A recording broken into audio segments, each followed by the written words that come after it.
The unemployment rate dropped sharply to 4.6%, and 178,000 new jobs were created as the economy settled into a virtuous cycle in November. A virtuous cycle is the exact opposite of the vicious cycle that caused the Great Recession of 2008, when the housing bubble of 2006 begat the debt crisis of 2007. Now, a chain of good economic news is triggering more good news.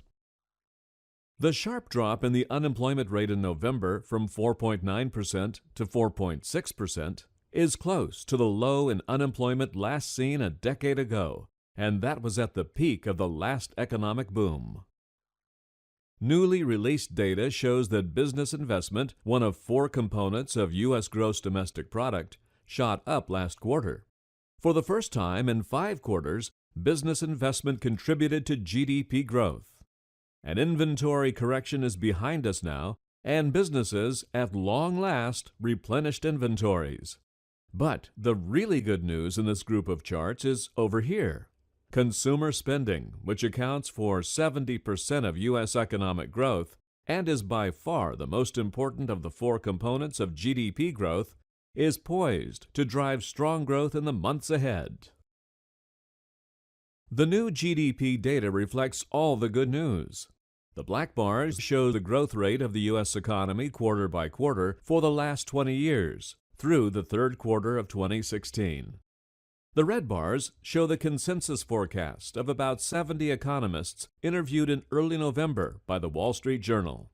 The final growth rate of 3.2%, just reported by the government, is a big revision and was bigger than expected.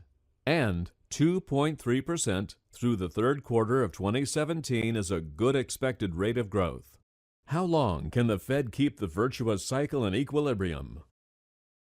Fed Chair Janet Yellen has signaled for months her intention to tap the brakes on the economy by raising rates a quarter point in December, and the strong jobs number reported on Friday makes it more likely the much-anticipated rate hike will indeed happen by the end of 2016.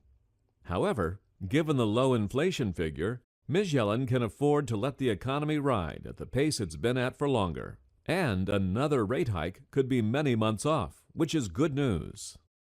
On the week that all this good economic news was released, the Standard & Poor's 500 stock index fell 1%, hinting at the folly of short-term price movements.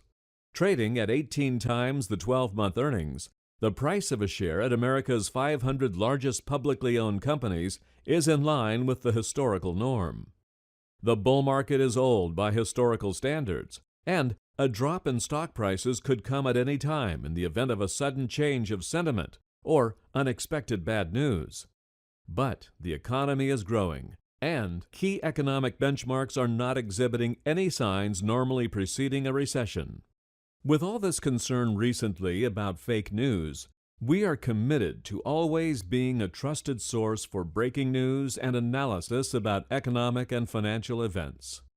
Our reports are based on economic fundamentals and authoritative data sources through difficult periods as well as the good times.